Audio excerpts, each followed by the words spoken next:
വൈദ്യുതി വിതരണ മേഖല സ്വകാര്യവൽക്കരിക്കാൻ നീക്കം നടക്കുന്നുവെന്നാരോപിച്ചായിരുന്നു പ്രതിപക്ഷം അടിയന്തര പ്രമേയത്തിന് അനുമതി തേടിയത്. സ്വകാര്യവൽക്കരണ നീക്കം മറച്ചുപിടിക്കാൻ സർക്കാർ ശ്രമിക്കുകയാണെന്ന് മുൻ വൈദ്യുതി മന്ത്രി കൂടിയായ എ.കെ. ബാലൻ എം.എൽ.എ. പറഞ്ഞു. കേന്ദ്ര സാമ്പത്തിക പുനഃസംഘടനാ പാക്കേജിലെ വ്യവസ്ഥകൾ പൂർണ്ണമായും അംഗീകരിക്കുന്നുവെന്ന് സംസ്ഥാനം കേന്ദ്രത്തെ അറിയിച്ചിട്ടുണ്ട്. കേവലം 132 കോടി രൂപ ലഭിക്കുവാനാണ് സ്വകാര്യവൽക്കരണം സംസ്ഥാനം അംഗീകരിച്ചതെന്ന് എ.കെ. ബാലൻ പറഞ്ഞു.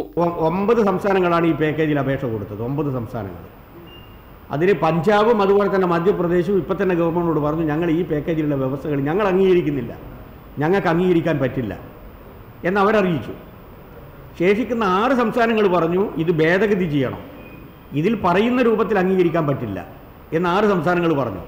എന്നാൽ ഇതൊന്നും നോക്കാതെയാണ് 100% പാക്കേജിലുള്ള വ്യവസ്ഥകൾ അംഗീകരിക്കുന്നു എന്ന് പറഞ്ഞുകൊണ്ട് സംസ്ഥാന ഗവൺമെൻറ് കേന്ദ്ര ഗവൺമെൻറ്റിനെ അറിയിച്ച ഒരേ ഒരു സംസ്ഥാനം കേരളമാണ്. അപ്പോൾ യഥാർത്ഥത്തിൽ സംസ്ഥാന ഗവൺമെന്റ് വസ്തുതകൾ മൂടി വെക്കുകയാണ്, ജനങ്ങളെ കബളിപ്പിക്കുകയാണ്. വൈദ്യുതി മേഖലയെ സ്വകാര്യവൽക്കരിക്കില്ലെന്ന് മന്ത്രി ആര്യാടൻ മുഹമ്മദ് നിയമസഭയെ അറിയിച്ചു. മുഖ്യമന്ത്രിയും ഇക്കാര്യം പ്രഖ്യാപിച്ചിട്ടുണ്ട്. അതേസമയം കേന്ദ്ര സാമ്പത്തിക പുനഃസംഘടനാ പാക്കേജ് നടപ്പാക്കും.